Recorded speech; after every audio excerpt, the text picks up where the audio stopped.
Bonjour à tous, je suis Charlotte Ducharme, auteure du blog Cool Parents Make Happy Kids et du livre qui porte le même nom.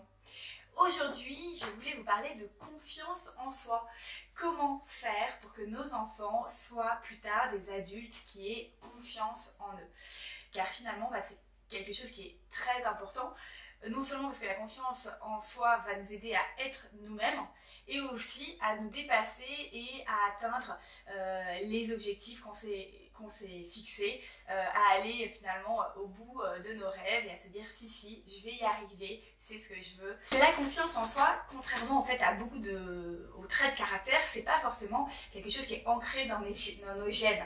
La confiance en soi, ça va dépendre beaucoup de notre vécu, des échecs, des réussites qu'on a eues, et aussi de l'image que notre entourage, dont nos parents, nos professeurs, etc., nous ont reflété de nous-mêmes. Il est possible, en tant que parent, d'avoir un rôle important dans la confiance en soi de nos enfants.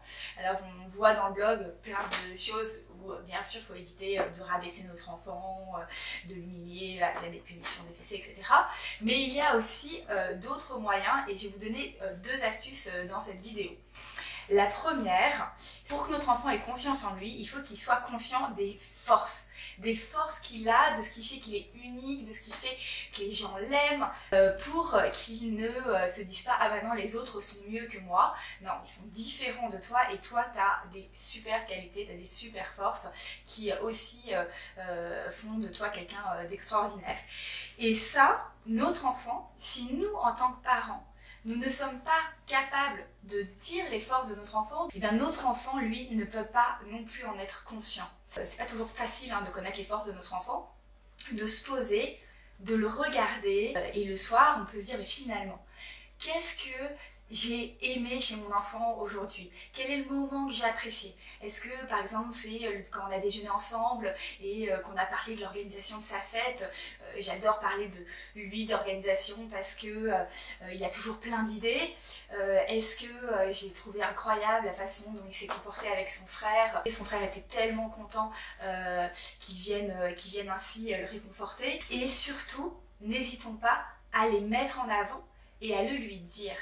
Par exemple, le soir, avant de se coucher, on peut très bien lui dire tu sais, aujourd'hui, tu te souviens quand t'as offert un dessin à ton grand-père, mais t'as vu comme ton grand-père, il était tellement content que tu lui offres ce dessin. J'ai l'impression que tu lui as fait vraiment plaisir. Lui montrer qu'il y a des choses qu'il fait ou qu'il est et qui ont un impact positif sur les autres.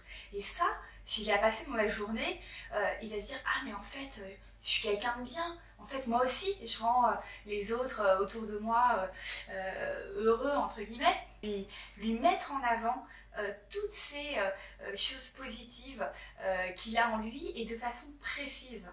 Parce que si par exemple, moi on me dit « Ah, tu sais, j'adore ton humour ». Bon, je pense pas avoir l'humour personnellement, mais je ne vais pas forcément comprendre ce qu'on me dit. C'est-à-dire qu'il faudrait qu'on me dise précisément « Mais qu'est-ce que tu trouves drôle chez moi ? Qu'est-ce qui t'a fait rire ?» Donc plus on va être précis avec notre enfant dans ce qu'on a admiré chez lui, plus il va comprendre la force qu'il a, et moins ça va être abstrait pour lui. N'hésitons pas aussi à lui dire tous les mots gentils qu'on reçoit à son propos.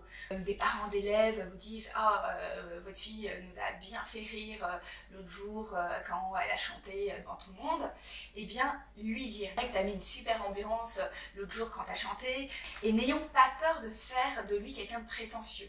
Que déjà, adulte, il y a plus de personnes qui manquent de confiance en elles que de personnes qui sont prétentieuses. Et en plus, généralement, les personnes qui sont prétentieuses et qui dépensent beaucoup d'énergie à se mettre en avant, ce sont justement des personnes qui manquent de confiance en elles et qui ont besoin de se mettre en avant. Deuxième astuce dont je voulais vous parler, c'est aussi de donner de l'importance à la vie, aux idées, aux conseils de nos enfants.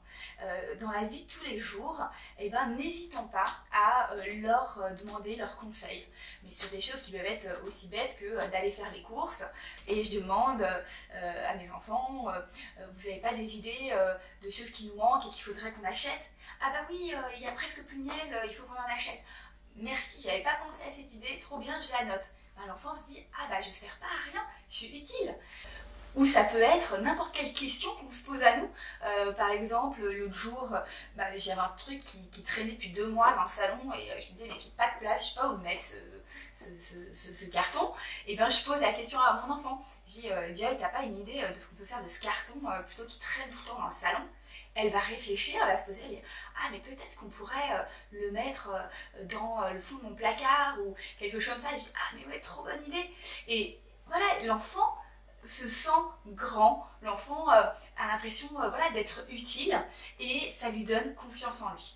Donc n'hésitons pas à appliquer ces 2 petites astuces, à lui donner, lui refléter une image positive de lui, lui refléter ses forces pour qu'il en ait conscience et qu'il n'ait pas l'impression d'être inférieur aux autres. Et n'hésitons pas à lui montrer que ses conseils, ses idées ont de l'importance, sont intéressantes et sont utiles. Si votre enfant manque de confiance en lui, d'assurance, a du mal à se faire des amis, a du mal à aller vers les autres, n'hésitez pas à participer à la conférence gratuite et en ligne dimanche 26 mars. Si vous l'avez loupé, il y a le replay, il y a le lien juste à côté dans ce post. Donc inscrivez-vous, un spécialiste sera présent justement pour parler davantage de ce sujet, de la sociabilisation de notre enfant et de la confiance en soi et vous pourrez poser toutes vos questions. Voilà, à très bientôt.